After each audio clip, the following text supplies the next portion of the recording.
Okay, when we last left off, we were talking about this idea that we have real examples of societies that did temporarily or permanently for a time lose their rule and order in society.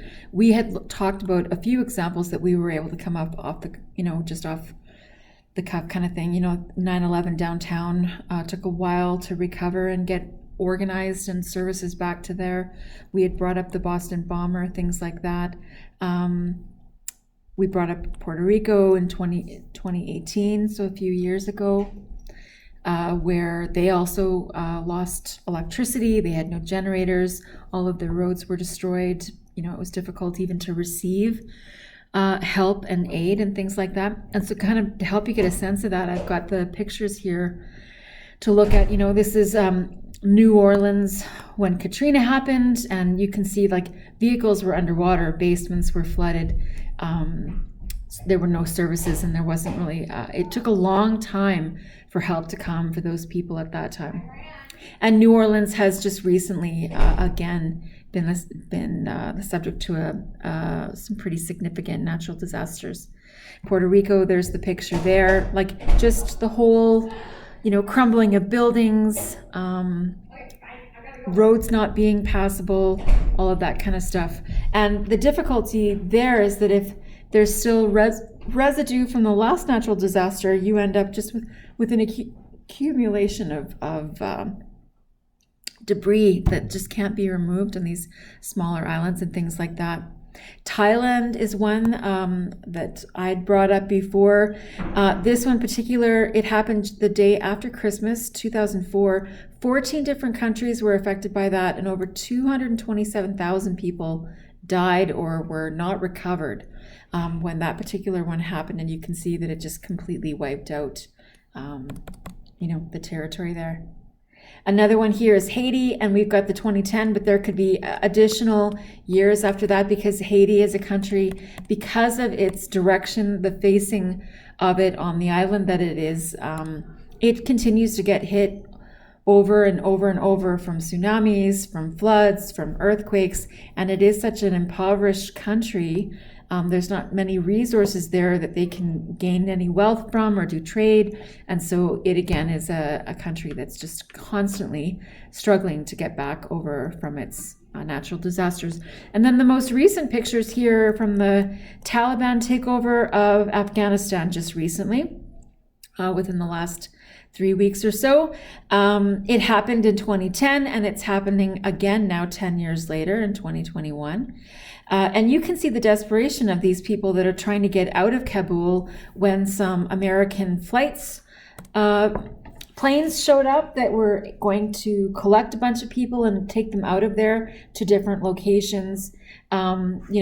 We expect there to be kind of order on the tarmac when a plane is pulling up, but people were hanging off the wheels of a plane as it was still moving. They're crawling all over the thing that pulls over the stairs and all that stuff. And so that's just the chaos and the desperation of people that are trying to get out of a place that suddenly has become unsafe. So these are examples of what we're talking about, this sense of lawlessness that happens. So there's the Taliban takeover, New York City. Marissa brought up the example when New York City kind of went a little chaotic for a time when the radio broadcast of War of the Worlds was first broadcast, because people mistakenly believed that New York City was under alien attack. And so that caused a lot of chaos and some confusion there. So if you want to write down any of that stuff there, you can. Those are the notes that we kind of took of different disasters that had happened. Some of them natural, and some of them are not natural disasters, disasters of government doing and things like that.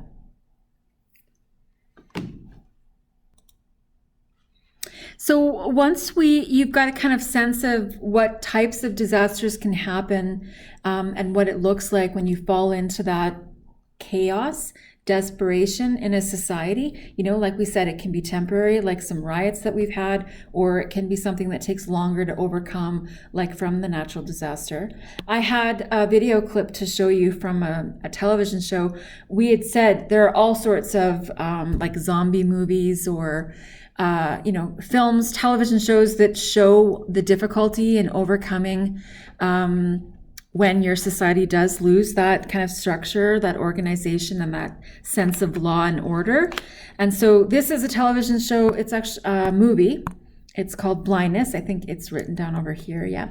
And I'm just going to show a clip of it. And what you really need to know, there's the video clip. And what you need to know is that before this, that there was a virus that infected people and everybody went blind. A lot of people went blind.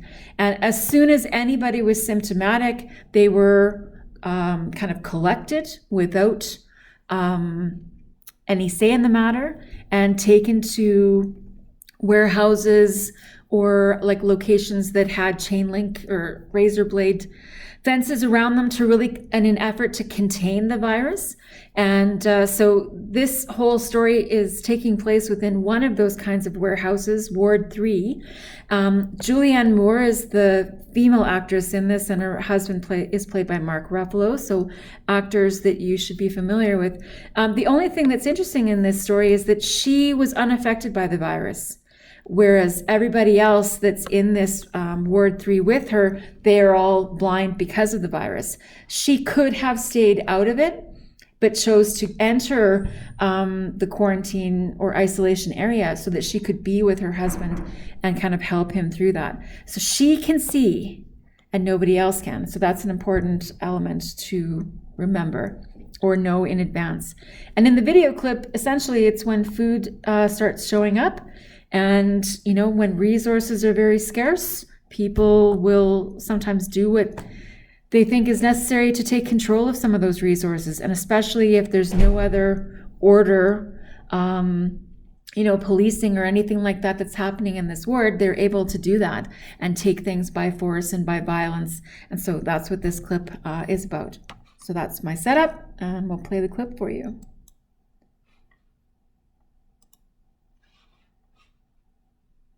The government regrets having been forced to exercise.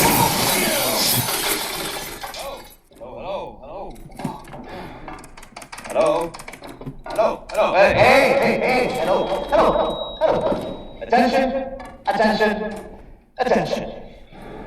Oh, that's the last we're gonna hear from that asshole. We are taking over this shithole now. I'm the king of Ward 3, and there's gonna be a lot of changes around here. Number one. If you want to eat, you'll have to pay for it. And that's pretty much it. Yes. Okay, and now for our grand finale, a little song that comes from the bottom of my heart, and it goes something like this. I just go to say I love you, yeah. I just go to say I'm alright. Hey, no. Hey, okay. I just called to say how much I care. I just called to say I love you. I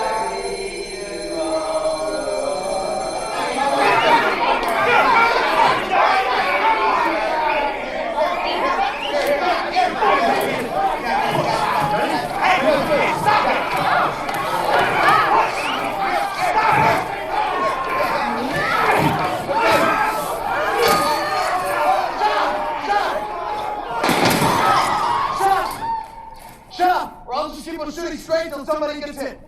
Okay? God, you blind people are stupid. Screaming and crying like babies. Makes me ashamed to be one of you. Listen up. Ward 3 is going to take charge of the food right now. Like in a store. Like the real world, we're gonna guard our store. So don't even think of breaking it, okay? So how do you pay for it? Excuse me, did I ask for any questions?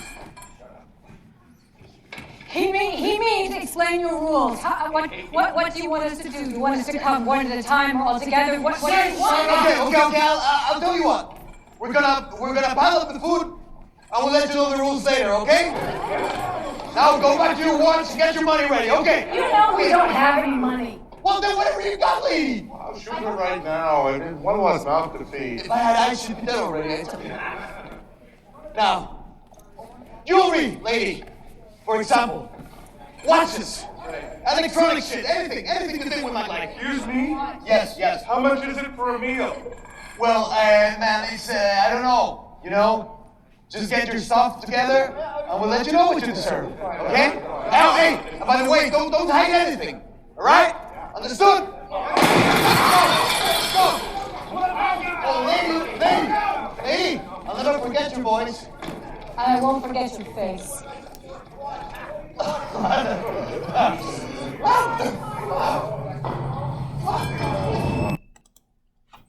Okay, so that's an example of chaos, how something like a virus can turn people into that. And coming up soon, when you watch the Without Rule of Law video, he kind of talks about that certain things can happen that drive us into that lawlessness. And there can be kind of darker elements within society that take advantage of those moments, and they're out there and they'll cause that kind of damage where there's, he's willing to kill people or use a gun and violence to control people. That's the kind of thing that you can expect, that people will be in their desperation, kind of fall into those dangerous choices, I guess.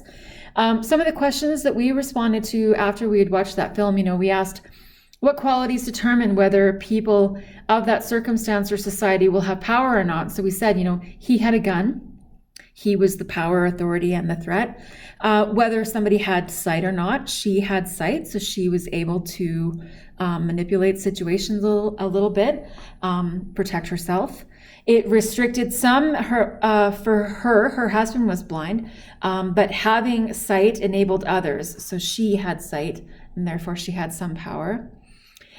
We also said that some people who weren't infected, if they were on the outside, then they were still living kind of somewhat of a normal life. That would have given them a bit of power as well. The control of food is an example. If you're able to manipulate or control resources, that came up in the discussion, that gives you power as well. If you can control access to the things that are needed, or if you have some kind of special skill or knowledge, if you're some kind of a survivalist, if you're a camper or a hiker or something like that, and you're able to kind of manage off the grid or without electricity, that kind of stuff could be an advantage to you. We talked about what elements of a typical society are missing when you fall into that kind of environment, like what you saw in the video. Order's gone. That idea of interdependence, that you can rely on other services provided for you, and people can rely on you to offer services and provisions of things. Even policing isn't an option. Nobody's monitoring them and protecting them from harm within that Ward 3. It's missing a leader, someone who has been selected or elected by the people, who has has gotten to that leader position by some method that is considered fair or just, like a legal way of acknowledging the leader, as opposed to somebody, a dictator or the Taliban as an example, just coming in by force and taking that, right? You're missing organizations, so you don't have caregivers, you don't have sanitation, which was a big one.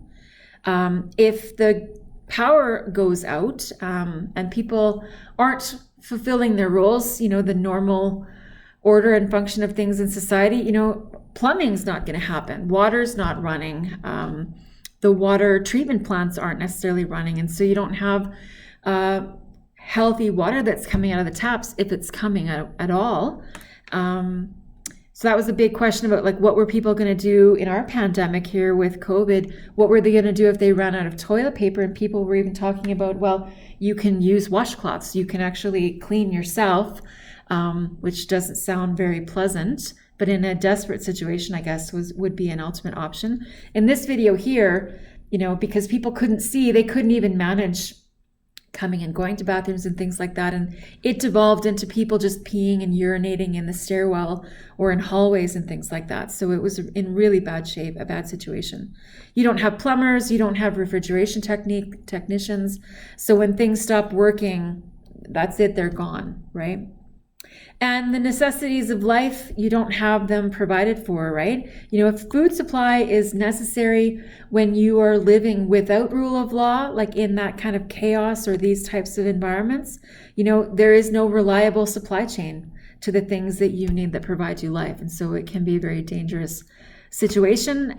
There are people that you'll find are the most vulnerable who will die first. And that's how it goes. I think the next video is going to start down here. I asked students to consider then, what are the qualities that you anticipate within each society? A functioning society and a society in chaos. And so you can add some responses down here or just pause the video and write out the answers that everybody else was able to come up with. But that's where the next video will overlap.